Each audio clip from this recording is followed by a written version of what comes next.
Great. Good evening. Good evening. Welcome, everyone. Thank you for joining us as we kick off Foster Care Awareness Month. And I will turn it over to SORA President Bridget Herring Williams to bring greetings for us as we kick off our event this evening. Great evening, everyone, and welcome to our webinar this evening, Journey to Family Exploring Foster Care and Adoption. We are so glad that you have joined us for this important conversation about the many paths to building and supporting families. Today, we will hear from a professional in the field, Ms. Sylvia Gardner, who will help us to deepen our understanding of foster care and adoption. Thank you so very much, Ms. Gardner, for sharing with us. Thank you to Soror JD for moderating this evening. And thank you to each of you for being here and for your interest in learning, sharing, and being a part of a community that believes that every child deserves a loving, stable home. So let's get started. Thank you so much. So, we're going to start tonight in this virtual space, and it's designed to inspire, inform, and instruct. So, whether you're just beginning to explore foster care and adoption, or you're already supporting this life changing work, we would ask that in this format, if you have any questions during the presentation, that you would share them in the chat so that we can address them because we will come back to get them. But as we kick off tonight, um, we are honored to begin this gathering with a voice of deep experience and heartfelt advocacy. Ms. Sylvia Gardner, a lifelong advocate and passionate seeker of hope. With over 25 years in the mental health field and 17 years in foster care, she has helped place more than 2,000 children in safe, loving homes. Her mission is simple but profound. I quote, if a child can have a safe place to sleep, food to eat, a hot shower, and clean clothes for one night, we've made a difference. End quote. So please join me in welcoming our expert for the evening, Miss Sylvia Gardner. Greetings, everyone. Well, thank you for the introduction. You made me feel so special for doing something that I do pretty much on a daily basis, and that is finding secure placement, finding the right parents, the right people to take care and nurture our children. Dr. Selby, thank you so much. I've gotten to know you over the past 2 months, and I consider you my sister. I will say a little brief something about the Deltas. On Texas Tech campus, when I wanted to join, I didn't fit the profile. So you guys are gonna have to adopt me in. And I tried to go the other way, but they weren't nice to me. So I backed away. So y'all may have to adopt me in as, a sister. I'm just throwing that out there.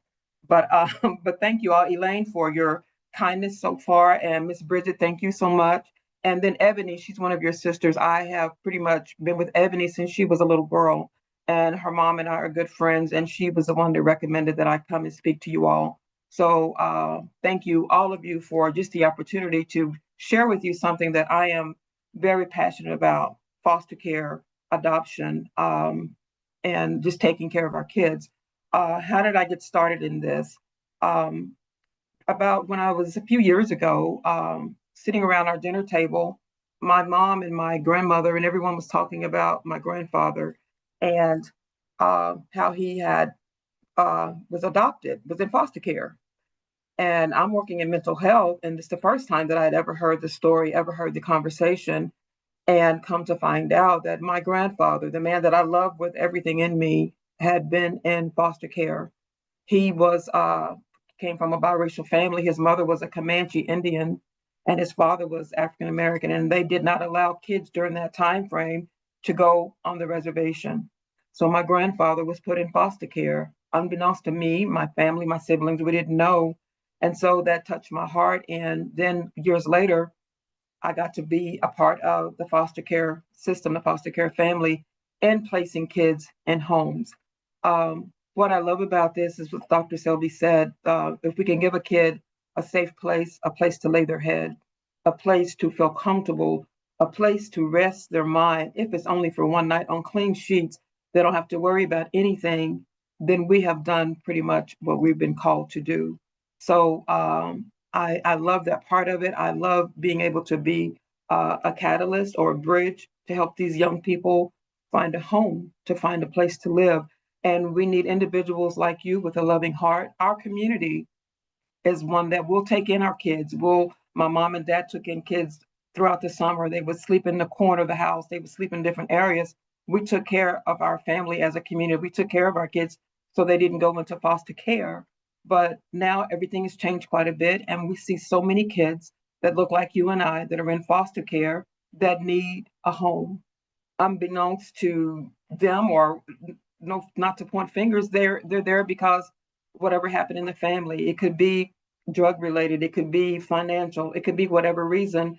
They're removed away from something that they're familiar with. They're removed away from someone that they love that may have hurt them, may not be able to provide for them, but they're removed away. And we get them as early as sometimes out of the womb, few hours old, all the way up to the age of 18 or 19 years old, that just need a leg up, just need a hand up. If I say to you the name Tiffany Haddish, if I say to you the name Simone Biles, if I say to you the name Eddie Murphy, if I say to you the name Tim McGraw, if I throw out those names to you, you would know them because they're rich, they're famous, they're excellent in their craft. But all these individuals, and there's a lot more, but those individuals were in foster care. Someone took the time to bring them in, to nurture them, to take care of them, and put them in care. And they are the best at what it is that they do. So you never know when you say yes to a kid if you're going to have the next Eddie Murphy, the kid that cuts up all the time, that's telling jokes, or the next Simone Biles, the kid that's flipping off the furniture, doing handstands, or a Marilyn Monroe, the person that loves to act or be an influencer, whatever. You never know what you're saying yes to when you give these kids an opportunity to come in and be with you, to reside with you, and learn of your ways. So tonight we're going to go through a slide. We're going to go through and show you some things that you can do to become a foster parent or to adopt. I have many, many individuals that we have brought through our agency that have adopted. If I say the name to you, Misha, Michael, Philip, Jessica, Jonathan, if I say those names to you, they don't mean anything to you, but those are kids that have been adopted, that are doing exceptionally well, that are doing well right now. And my family, my husband's brother and sister-in-law adopted my family. We've adopted kids ourselves. So, and they're doing well. Family, sibling groups, doing exceptionally well because they said yes to take some kids in. So I'm going to go over some things with you tonight. I'm going to address some misconceptions about foster care that I hope that will help you open up your heart to take in these kids. I'll share with you how we do stipends. I will share with you the process. I'll give you 6 steps of what it will take for you to be a foster parent. But the first thing that I would ask you to do, even before I start, is to ask your heart if it's something that you really want to do. Is this something that I really want to invest in? I want to invest in a life. Is it something that I really want to pour myself into? And if you answer yes to that, then we're on the right path. If you're still teeter-tottering around, go through the presentation and pull away and ask yourself, is this something that I want to do? Why do I ask that? Because we're dealing with lives, we're dealing with flesh and blood, we're dealing with individuals that need you. So if you're coming in and bring them in and you're not sure and you decide you don't want to do it, it's another form of rejection for them. And we don't want to do that. We want to bring them in, embrace what it is they're going through, and meet them where they are and give them the help and the support that they need. There's a movie called Possum Trot. If you ever get the opportunity to look at that, it's a true story about a family in Texas who went in and took into foster care some of the most challenging kids, some of the kids that had the most been in the most horrible and horrid conditions. They took those children in and they made a movie about it. But if you give a kid love, you give a kid boundaries, and you tell them this is what you want, eventually they're going to fall into place and they're going to love you. And you feed them enough, they're going to start to look just like you. So that's what we do. So another story that where we get our kids from, that's probably a question you're going to ask. A lot of our kids come from Department of Social Services. We're a private owned agency. Our owner is Clarence Sutton. I've been with him for 17 years, maybe 17 years in a few weeks. And we have worked together tirelessly to try to get a home for these children. His mother was a foster mom.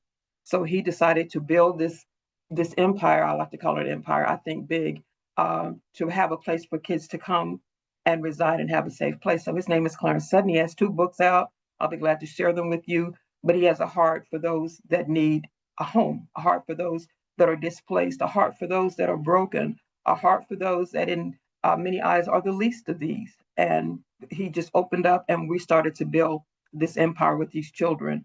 She wanted me to share one of my most compelling stories. I took in a family of 4, some of the most beautiful children that you'll ever see. And I had a mom by the name of Lisa, and she didn't want the children to be separated because she and her sisters were in foster care.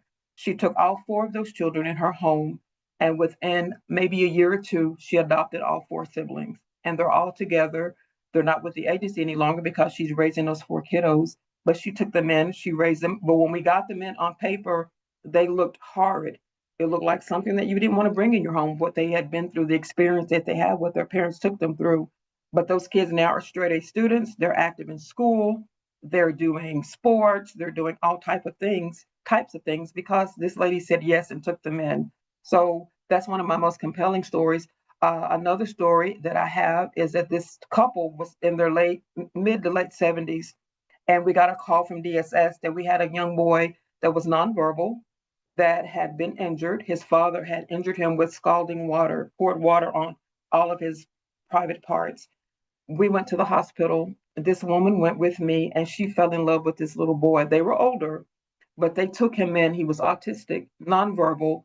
They took him in, they loved him, and they adopted him. We went to their session. So showing love. He's nonverbal, but he's active. He's about 6 feet tall now. That was about 7 years ago.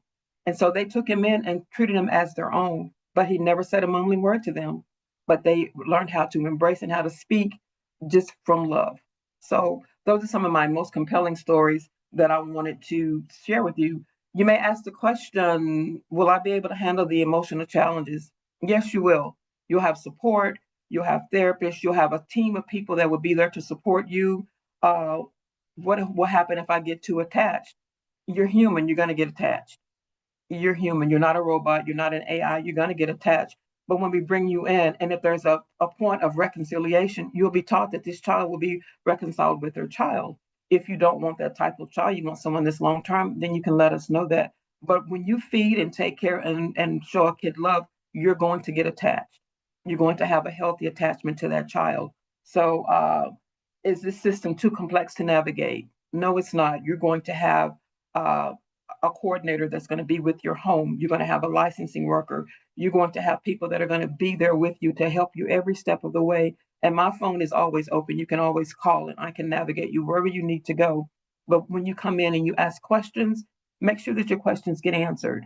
Make sure that you know who the social worker is if you do that. Make sure that you know who the guardian ad litem is, the person that's an advocate for the child. Make sure you know who that team is so that when you want the support and the help that you need, it's only a phone call away.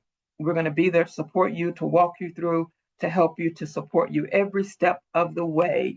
Let's see what else you asked. The fears, the complexities, the diagnosis, all those things sound hard and daunting, but if you have your therapist, if you get everybody in place and you follow the plan, the key word that I can give you when you do this is consistency. If you eat at night, every night at 6 o'clock and bedtime is at 8, be consistent with that for at least 90 days. It'll build a routine, it'll build trust, and it'll build love. And that child will be able to begin to adapt and to follow in whatever it is that you need them to do. All right. So the challenge, you're going to have some challenges, but we can work through them. You have a team, um, you have a support system, and you'll have that child. That child's going to bond with you. I have friends, I have people that kids still call them years down the road. They all have their own children. Their children have children. When you make that connection with this child, when you show someone that you care, you have a friend and you have a connection for life. So I'm going to show the slides. If we have any questions, would you please put them in the chat room? I'll be glad to answer them. But I'm going to share the screen and we're going to talk about the different levels of foster care We're going to talk about the adoption piece, and we're going to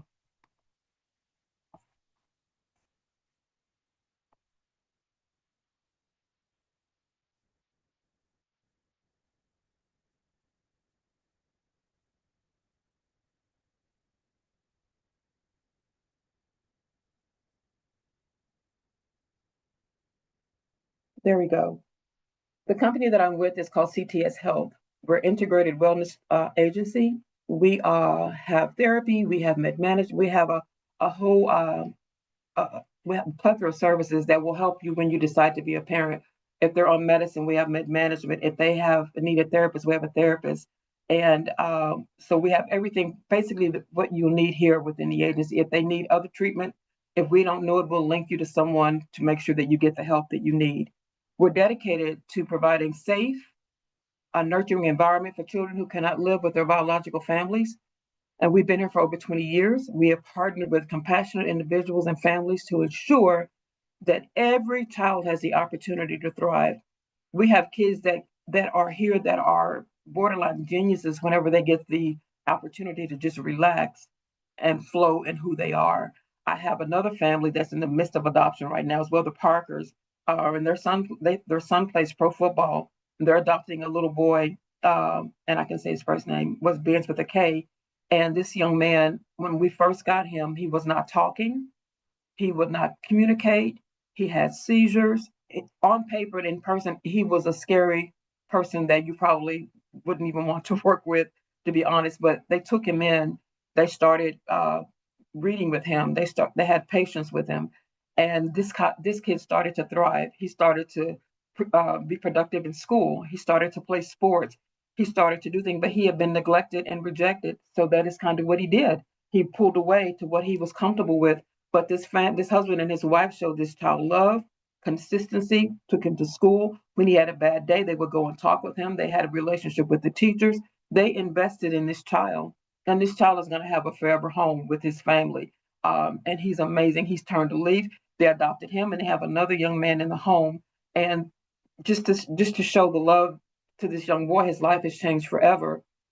Our mission with this wonderful agency is to empower children in foster care by connecting them with supportive homes that will be you, essential resources, and lifelong opportunities. Our vision is a world where every child has a place to call home and a community to uplift them. That's amazing. That's what all of us want.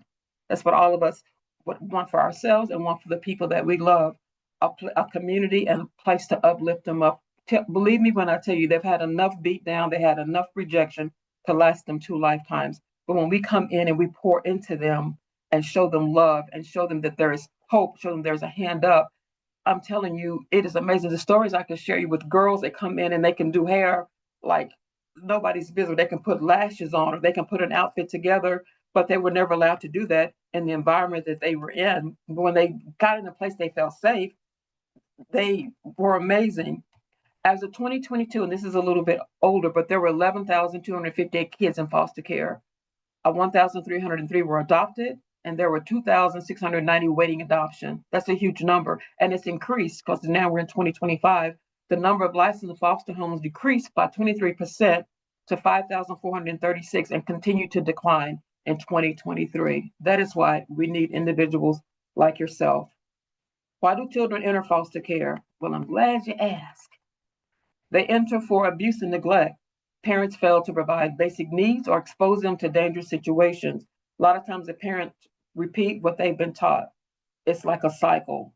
They continue to do what's been shown to them. And or they have parental challenges. Parents may have difficulties like substance abuse, mental health issues, financial instability. They may be incarcerated. They may be homeless, which can impair the ability for these to care for these children. It's not that they don't love the children, but they're doing the best that they can with what they have. They may have family conflicts, legal separations, domestic disputes that create an unsafe environment for the children. A temporary solution. Foster care aims to provide a safe and stable place for children while their families receive support and resources. Other resources, parental or guardian death, or when relatives are unable to provide adequate care.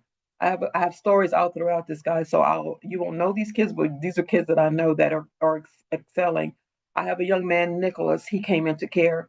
He was labeled as autistic, and I had this man that was in the Navy. He took him in. Nicholas was on medication. Nicholas seemed odd, but he was very intelligent. And he told me when he came in, Miss Sylvia put me with a home because I'm going to go into the Navy. On paper, it looked like he would never be able to do that because he was withdrawn. He'd been in several group homes. We got him with this other man that had been in the Navy and was retired, and took him in. And this kid right now is in the Navy. He's an MP. He's a sniper. He did everything that he said he was going to do, but he had a foster parent that invested in him. The foster parent has since retired and moved to Jersey with his family, but he got with this young man and poured into this young man, and he's in the Navy. He calls us every now and again. He's stationed somewhere now in Iceland. I don't think he was supposed to tell me that, but he's stationed somewhere in Iceland. But that's what he's doing because he had someone pour into him. Foster care outcomes, reunification. Sometimes our kids come in and their parents work the program. They go through the counseling, they go through the court system, they do what's expected of them, and the kids get reunified. If you get a child like that, you'll have to co-parent with these parents to tell them exactly what it is you're doing in your home so that they can mimic that in the homes when they go to visits. Whatever you do and it's working, you help this parent to do that. It's called shared parenting. You'll be able to do that if you get a kid that's going to be reunified with their family. Adoption, sometimes 27% of our children were adopted. I gave you some stories of some of our kiddos that were adopted. There are many more, but for time's sake, I won't do that. But they were adopted. They came in. We've had families that are looking for adoption. We've had babies that were adopted. I placed kids that were babies, that were infants, and the families adopted them. So adoption is very great and something that you could look forward to. Guardianship. Some children come in foster care and from a relative or non-relative, and they become the legal guardian. Sometimes they come in, and while the guardian is getting their stuff together, getting their paperwork together, you may be the parent to foster that child until that guardian has gotten all their paperwork and stuff together. Some of them are aging out. It's hard to take in a teenager for most people, 17 or 18, because they're hard. Sometimes they feel like they know everything. But if you get a 17 or 18-year-old and you pour into them, you'll be amazed on how their life can be transformed. A lot of kids in foster care can go to college for free if they're stateside. A lot of people don't know that. But you get them in, get them to get their SATs, you find out that there are hidden nuggets inside these children that they can do everything. They just need for you to pull them out. Some of them go into group homes. A small percentage live in group homes rather than with foster families. And the length of stay for some is 22 months. I've had kids that have been in foster care since I've been here, about 8 years. It's the longest, because we couldn't find anyone to adopt that was excited about adopting, but the foster parents wanted to keep them, and they stayed with them until they graduated or went on to do some other things. The types of foster care, it's changed a lot. If you're not a person that has the time to do it full time, there are so many other different programs that you can do.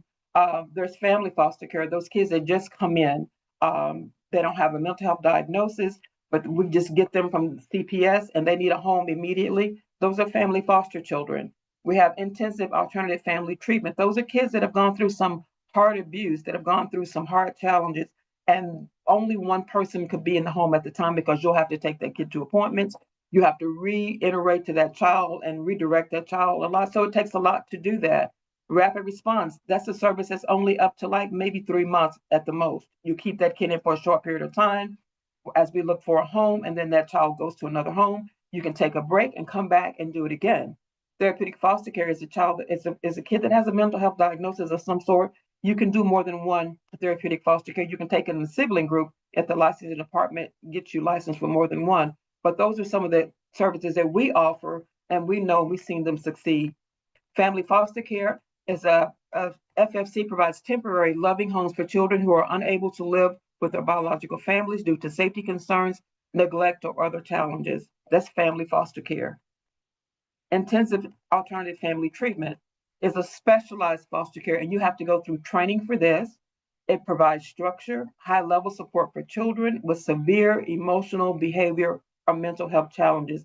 It sounds daunting here, but it can be done when you show this child love, when you show them attention, and you show them, the word again, consistency. Rapid response is an emergency foster care service that provides immediate short-term placement and crisis intervention for children who are in urgent need of a safe environment. An example, there's a 2-year-old girl that right now had to go to rapid response because her family got sent back to Mexico. She was born here in the United States. You saw it on the news, but she had to go in rapid response in foster care because her family had to be sent back across the border. That's rapid response. While she's in your care with rapid response, you'll keep her until another placement is found, or you may discover that you want to keep her for yourself and take her in and nurture her yourself. Therapeutic foster care provides structured, supportive home environments for children and adolescents with emotional, behavior, or medical challenges that require specialized care. You will be trained to do that. What is specialized care? What is behavior? They may be depressed. They may have. They may be on medication. They may be diabetic. They may have some things going on with them, but you will be trained to take care of that. And before you take in any kid, the licensing team will make sure that you're prepared to take these type children in. Some of the benefits of fostering: you get to raise some Barack Obamas, you get to raise some Michelle Obamas, you get to raise some amazing people, some entertainers, you get to raise some Simone Biles, you get to raise some Marilyn Monroe, some Tim McGraws. That is some of the benefits of fostering. You get recruitment incentives, you get 24-hour support. You can call our hotline anytime and you'll get support. You'll get the training that you need, and you'll get a cost of living reimbursement, a stipend. That's the benefit. It goes farther than that, but that's some of the things that we wanted to tell you. You saying yes is a benefit. You opening your heart is a benefit. You saying yes is a benefit. You taking that kid to get their hair done for the first time is a benefit. You taking that kid to Lord, to where I like to go, TJ Maxx for the first time is a benefit. I had a kid that had never been to Walmart.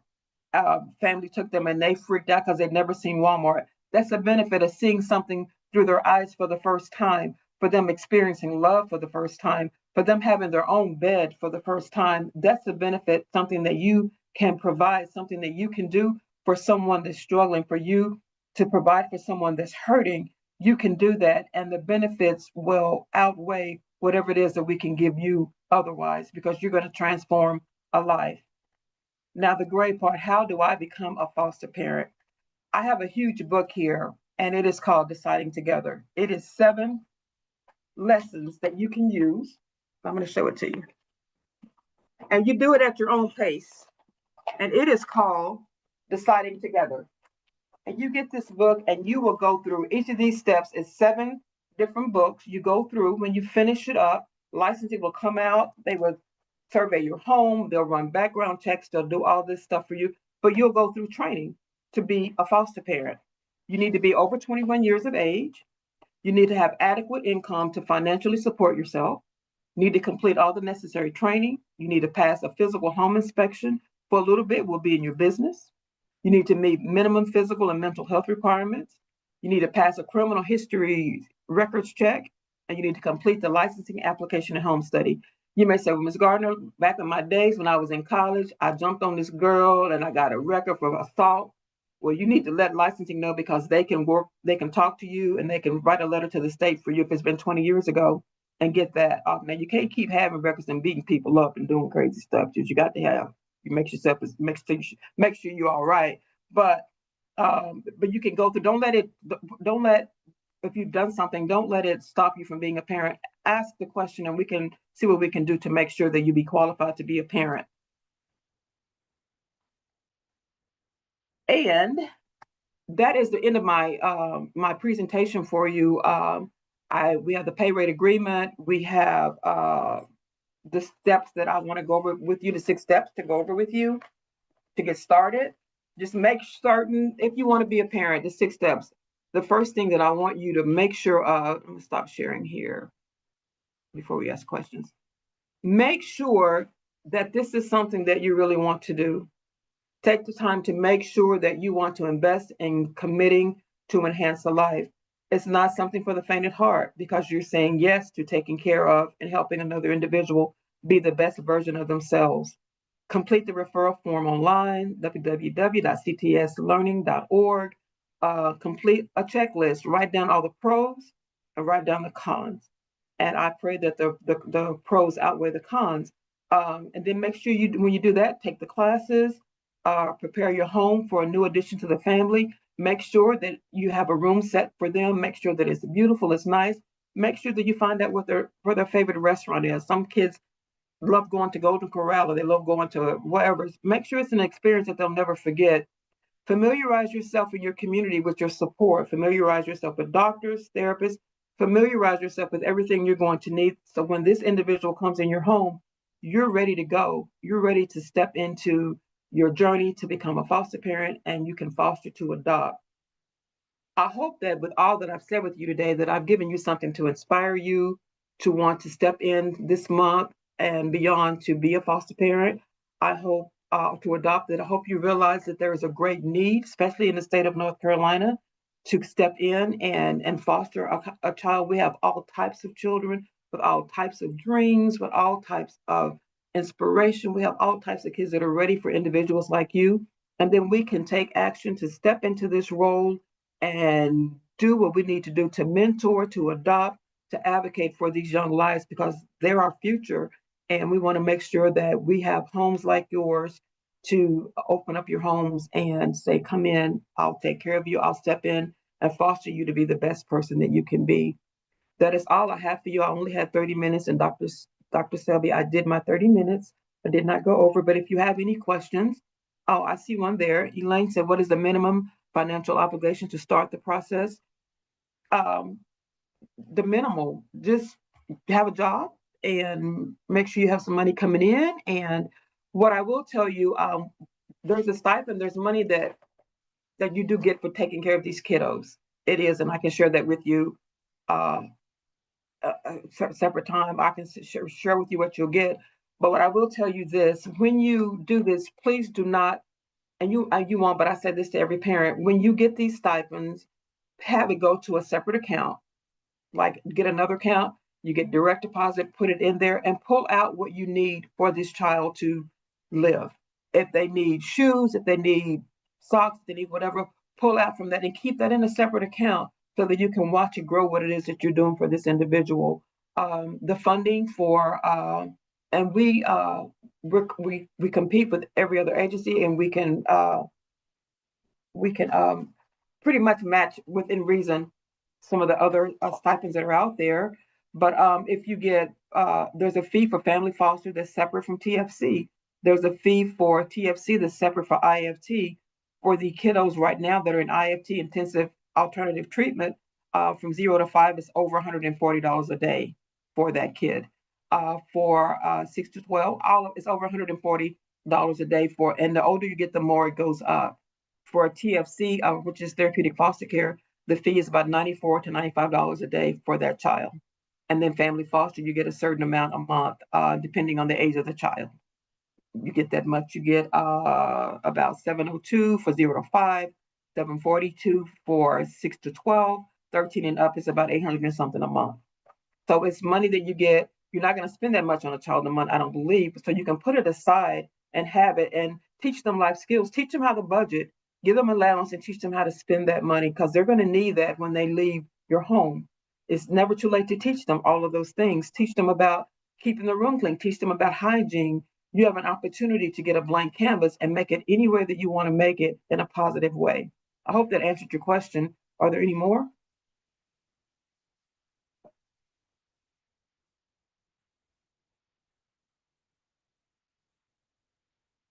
Let me look in the chat.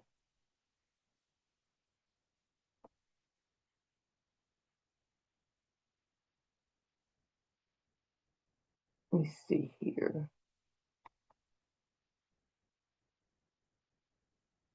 Are there any other questions? I hope I answered you. I hope I pricked your heart. I didn't cry this time because I normally cry, but I hope I pricked your heart enough to at least get you. I have a question. Can you foster children if you have children in the home? Good question, Friday. You can foster if you have children in the home. You can't have, if you have 4 kiddos, you can only foster one, because you can't have over 5. But if it's just you and I'll call you and there's a family of 3, we can get you a family of 3. We can get permission from the state to add, because you get licensed for 2 children and sometimes 1, just depending on how your home is set up. But if you have 2 bedrooms and they call and say, I have a family of 3, the licensing department will call the state, because you'll be a licensed home with the state of North Carolina. They will call the state and get you permission to have all 3 of those kiddos in your home. I see y'all's wheels turning. Come on, you got some more questions? There's another one in there. The other question is, will their healthcare be covered? You mentioned therapy. That is a great question. Yes, it will be. Most of our kiddos that come in are Medicaid, so their therapy will be covered. They have Medicaid. They have those dollars, Medicaid dollars, everything. Their dental, their medical, all that's covered. And if you get a kid that's in daycare, their daycare is covered as well. So that doesn't come out of your stipend. But what will come out of your stipend is their haircuts. If they're in band, their band, whatever the band fee, their sports fee, all of that comes out of the stipend that you receive. All right, the questions are coming in. Yeah, there's a question. Is there such a thing as taking over an adoption from a family member or friend? Good question. Uh-oh, I didn't mean to do that. Where did I go? And if so, how does this work? I'm trying to find. So she's asking if there is. I'm trying to find. Right. Is there such a thing as taking over an adoption from a family member or friend? I'm not sure of that, so I'm not sure if you can take it over. Let me see here. I'm trying to find me. But if they're in DSS custody, you can petition the court of the social worker that and tell them that's something that you want to do. But as far as taking over, you can go, thank you. You can go and get guardianship. And you have to go to the courts to do that, to get guardianship over that person if it's a family member. And if they're in foster care, I can't find me. If they're in foster care, or they need to be in foster care, you can go through the attorney, you can go through DSS, but there is a way that you can do it if it's a family. And I've had family members that have taken their kiddos. I've had family members that have taken their family members in. The family members were the kids were in foster care, and the family members did take them over, but the family members kept them in foster care so that they can keep the stipend. They didn't take guardianship. Taking guardianship, you lose some of the monetary benefits, but you still get the insurance, if that makes sense. You still get the Medicaid, you still get those things, but you don't get a stipend like you do if they're still in care. The next question, are there any volunteer opportunities with kids for young adults? I'm only 22. You want to volunteer? Oh, A young you can adult. A young adult. Mhm. What about being a mentor? And only 22 is great. You can be 21 to start this process. So you could be a mentor. I have some of my people on Fridays here on the line, but you could probably be a mentor. I can get you in touch with Myrtlin or Leah. They run the foster care program. If you wanted to be a mentor, I'm sure they would accept that. You could do that. Let's see what else. Okay, thank you. This episode was very fruitful and will be something I'll remember if I choose to foster in the future. Thank you, Fantasia. There is a need since COVID. The needs to foster has increased tremendously. We have social workers that are sleeping at DSS because we don't have a place to put the children. And I'm not pulling to manipulate you to do this. I want you to do it because you prayed. If you're an intercessor or you're a person that prays or whatever your beliefs are, if you checked inside yourself to see if it's something that you want to do. But we have social workers that are sleeping at the office after 5 and on weekends. And we've established at our agency an emergency programs to where our social workers don't have to do that. We do emergency foster care so that at least they can go home, because the turnover rate at DSS was beginning to be high because they were there 7 days a week. So we established that here at our agency. We have a contract with some of the DSS entities, and we take those kids in some of our emergency beds just so the social workers can sleep, just so that they can rest and start over again on Monday. There's such a shortage of foster parents right now. That is why I'm going and I'm traveling and trying to just train and teach and tell you guys this is what we need. We need it for our kids. We need it so these kids can know that someone out there cares for them. Let's see what else. The question, how long is the process generally? The process, if you start the book, 7 books, it's going to take you, and you go at your own pace, but you can be a licensed foster parent if you follow the process, if you do what you need to do within 5 months. During that time, they're going to do background checks, they're going to check your fingerprints, they're going to do a number of things while you're going through the books.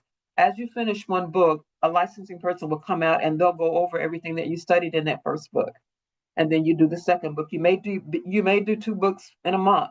It's just at your pace, however you want to do it. But it's, I'll say 5 to 6 months. So I've heard horror stories. That's good. Let's talk in about it. regard, and I guess what is the ratio of horror versus I guess good stories, Success. basically. Like, yeah, I've heard, yeah, horror stories that kind of keep like that, like shit. I've always wanted to, like, I wanted, when I was in Kansas City, I wanted to be like a transition home for 16, 17 as they were transitioning out. But again, I've heard horror stories. And now that I'm working in the school, volunteering as a coach, I see some of the students and how they act. They have a lot of trauma that they bring with them, a lot of baggage. As a foster parent, how can you, I guess, maintain your mental state and also try to take care of another human per se? That's a good question, Elaine. What we've established here just recently was a foster parent coalition, Mm-hmm. to where some of our foster parents, if you're having an issue like that, a more experienced foster parent can walk you through how to handle that. They're going to be angry. Some of them, they're going to be challenge you. They're going to be mad sometimes because you take them in. But not have power struggles is a big thing. And I always say, let them have their moment, then come back and talk about it. I'm not going to engage with you when I'm angry, and they're not going to either. But if you can think about, if you were cast aside every time, if you were told you weren't good enough, or if you've been overlooked for promotion and where you are, it leaves a scar. And so these kids have scars, they have hurt. It's not that it can't be mended, it's not that it can't be taken care of. But when you bring them in and you talk to them and not at them, you'll get a lot more. There are some horror stories, yes, but when you have someone that you can talk to and walk through, a calm head and a soft tongue can curtail a whole lot of stuff. And I'm just from experience. If I'm yelling and you're yelling, Nothing. nothing's not going to get done. But when you calm down and you come and reason together, they may tell you, you triggered me because my mom used to cuss me out, and you called me a name and it triggered me. And you talk about it, and you guys can build a rapport that way. That's why you have the training. That's why we bring you through the training and we do these things with you so they can prepare you as best as possible for some of the things that they've gone through. There are some horror stories, and you have some parents that aren't good. That's why Mm-hmm. we're trying to get a better quality of parents to come in and be supportive of these children, because you have parents that are only in it for the stipend, and the kids don't look presentable, and the kids' hair, as the weave has been in for 8 months and is hanging on by a little piece of glue or thread. And you see that, and you're driving up in a nice, expensive car, but you can't take care of this child. There are foster parents that will have kids eat ramen noodles and they're eating a full course meal. These are things that I've experienced.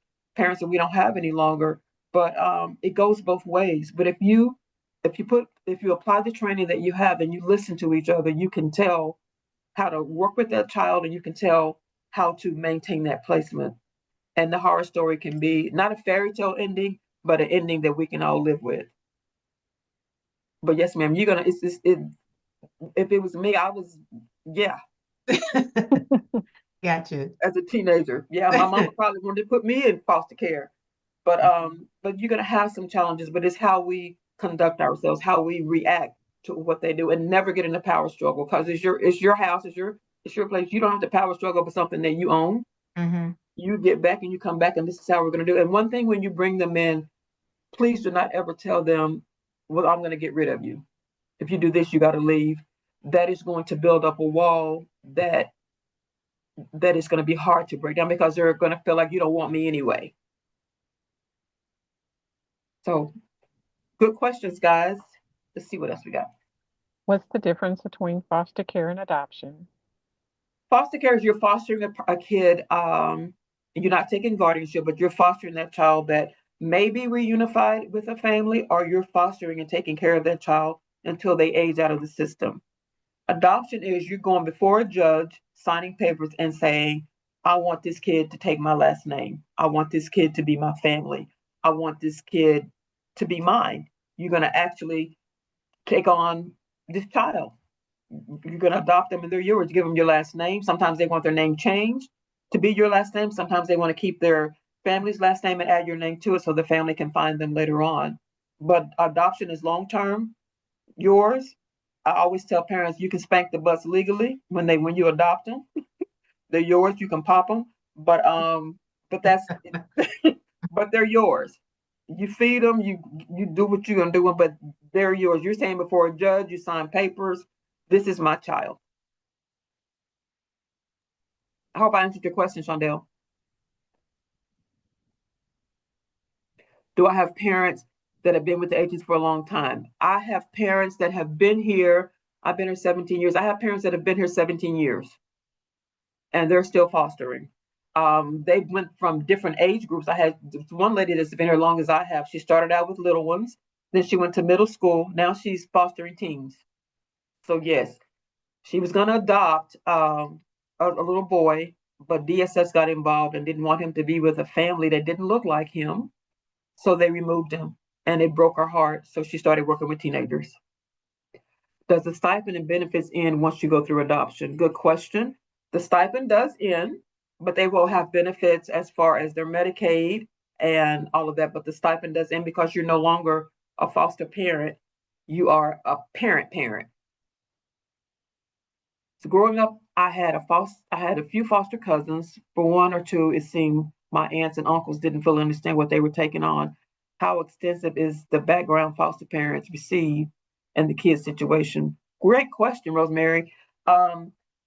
To be honest with you, sometimes DSS isn't forthcoming in telling me everything that I need to know about this child. That's just being honest. We don't know everything. I got good enough over the years with my experience. I had a list of questions that I knew how to ask, but it was only after being burnt several times. They didn't tell me you didn't ask this because they want to get that child placed. So that part, you just have to have skills and knowing what to ask because all of them aren't going to be forthcoming. All of them aren't going to tell you the truth. All of them aren't going to tell you that he gets up at night and walks and hoards food. And you used to being in your house alone and someone's walking and you get freaked out. They're not going to tell you that this kid may uh, hide crayons under their bed and they eat them to color their teeth. They're not going to tell you everything that they know because they want you to take the child. I'm a believer that if you tell me everything that I need to know about this child, it'll prepare me how to take care of this child. So they don't tell you everything that you need to know, unfortunately, but we've gotten better over the years.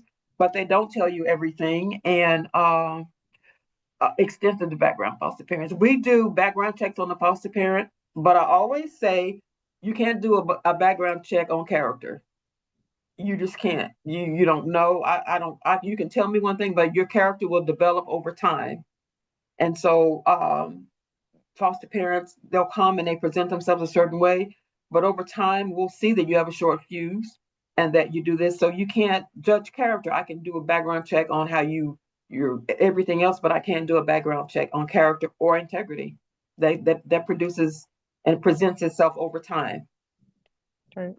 Another question. Do you get to choose the age of the children you're fostering?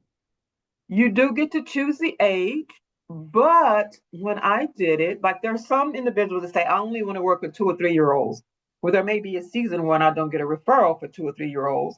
So I'll say, okay, let's sit down. You tell me why you want a 2 or 3 year old, and I will try to increase your capacity to take a different age group as well.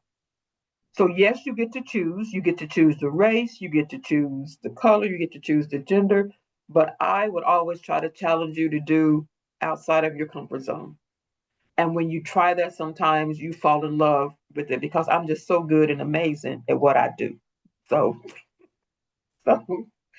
Another question. Can they stay in touch with the biological family during the foster care process? They can, if the social worker gives them permission to. Another rule of thumb: do not ever give out a family member your address. Don't ever give a family member anything about who you are, where you live, because it could pose problems. We don't know everything. We don't know we don't know. And if we do that, I had a situation one time where a foster mom gave, where a biological mom, a foster mom allowed a biological mom to have her address. And the entire family came and there was a confrontation, and this foster mom got hurt. And she was an older lady. So she would let them bring the kid there to her house. I just don't like to cross boundaries that way because I don't know everything. And my job is to make sure you're safe and protected. So we meet in a neutral place. You can meet at KFC on the other side of Charlotte, or you can meet wherever. But for me, I don't. In our agency, we don't do that, just to protect you. Does DSS and GAL teams stay involved while fostering and stop after adoption? GALs can stay. DSS, once they get that kid adopted, they may stay for a year, for a season, and then they're signing off because they belong to you. Hope that answered you, Jamika.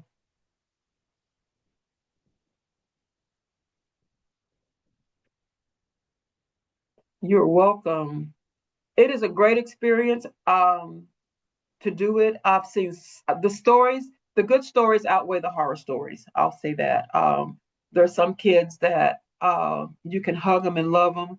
And just like with even your own family members, the damage may be so deep that they just gonna get in there. When they get 18, they're gonna leave. They're gonna say, I'm done. This is what I'm going to do. But there are gonna be some that I promise you from my heart that are going to buy into what it is that you're doing for them. They're gonna love you, they're gonna go to college, they're gonna be successful, and they're gonna be at that dinner table at Christmas Eve, New Year's Eve. They're gonna be a part of your family. They're gonna call and tell you when they got kids. They're gonna call and tell you about their breakups. You are mama and daddy to them. You're a mama, and they're gonna treat you that way. You're gonna have a family member for life. You are welcome. I appreciate you guys so very much. This is something that's near and dear to my heart. Um, just to take care of these kiddos. We'll go more deeper when you decide to say yes. And I'm praying that a lot of you will go on our website, ctshealth.org, www.ctshealth.org. My phone number, I'm going to put it in here for you. And my email address.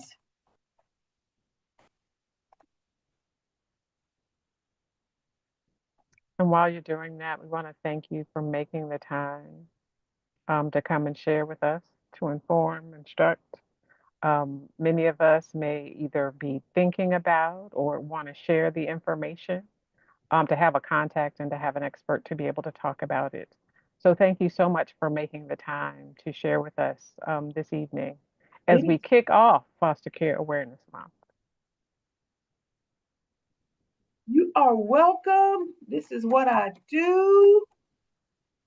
This is what I do, and I can come. Also, those of you that are in churches or whatever, I am a traveling one woman, two woman, three woman show. I'll come and present to your churches, to different organizations, to let you know about what it is that we're doing here at CTS. I'm very proud of this agency for what it is that we're doing in our community, for how we embrace and love everyone that comes into our circle. We make sure that we support and love them to the best of our ability. I'm very honest. I'll be transparent.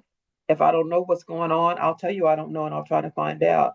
If it's a kid that I don't think that you need to have and you ask me, I'll tell you, no, this may not be the one for you. You may need someone else in the home. But if it's someone that I think you can work with, I'll tell you, let's go for it, let's try. But just imagine that you're helping someone develop a legacy. You're helping someone to tap into being the best version of themselves.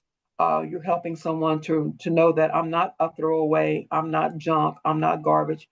I'm fearfully and wonderfully made, and you can do that for someone because you don't know. You may have the next uh, jobs. You may have the next creator of an Amazon company. You may have the next person in your house that you can bring up to embrace who they are, you may be able to do that. And I encourage you and implore upon you to do that, because we need you to love and take care of these kids, because there are some amazing kids. We have artists, we have singers, we have writers, we have influencers that come in, and they are amazing. When the light comes on, you may get them and the light may be a little dim, but when you pour into them and see the light come on, it will bless your heart so very much, just to see what the impact that you have on their lives.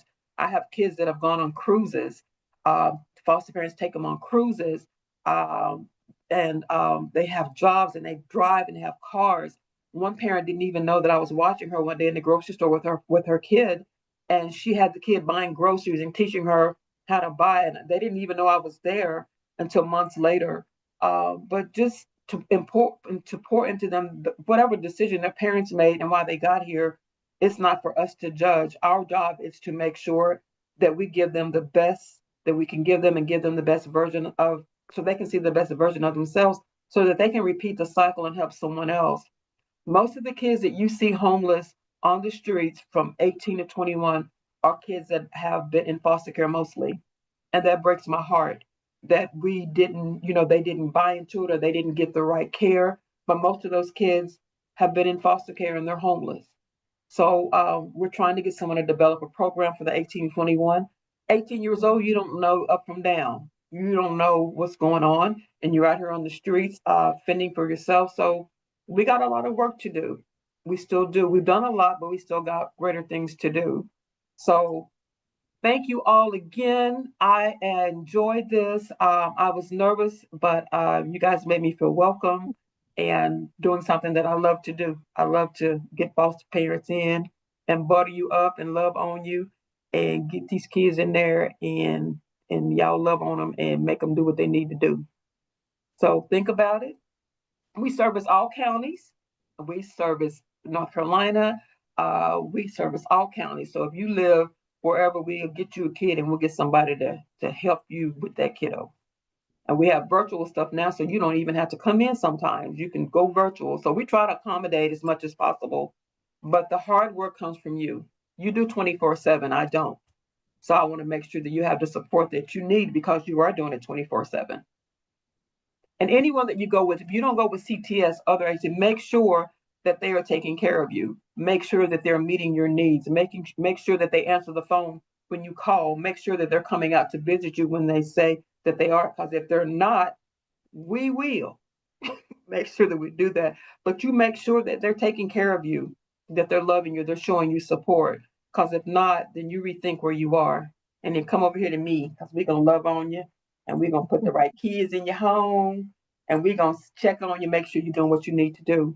But I'm available. You can call me and ask me anything off after this is over, and I'll do what I can to make it happen. So, Dr. Selby, am I done? Thank you so much, Sylvia. And I might have a contact for that aging out. I met somebody. I worked with somebody a couple of weeks Okay. ago. Be able to have a conversation about that. I want to thank everybody for coming and joining us in this virtual space, whether you foster, whether you mentor, whether you advocate, whether you adopt. We're just so happy that you came to share the space with us, to really have the opportunity to have this conversation. So with that, I'll turn it back over. One last thing. One last thing. Okay. Christmas time, we have our kids, we try to show our kids a great Christmas. We are the only agency, and we've checked, we're the only agency that have an angel tree for our kiddos. And our kiddos do really well at Christmas. If you guys don't want to foster right now, you can sponsor a kid at Christmas. You can show them a good Christmas. You can get them some school supplies. You can do those things, and while you're thinking about being a parent. I just wanted to do that disclaimer. Now I'm done. Thanks, Sylvia. I appreciate it. Thank you so much for the time. And with that, we appreciate you. You're welcome. So do I need to get off now, Dr. Selby? I- that- Yes, that is the end of our of our Okay. session. Well, we really do appreciate you joining us on this evening and providing some valuable information for us tonight. Based on the chat, it looks like you will be in contact with a few individuals that have joined us this evening. So yeah, thank you, thank you, thank you. And to those that joined us for a short period of time, thank you so much for joining with us to listen and engage and gain some information on this topic, especially for North Carolina, which it is an issue, a big issue, a bigger issue than we probably even know that it is. So again, thank you everyone. Everyone enjoy their evening and the rest of their weekend if you're starting early. Thank you. All right. Have a Be great one. well. Be Bye-bye. well. Take care.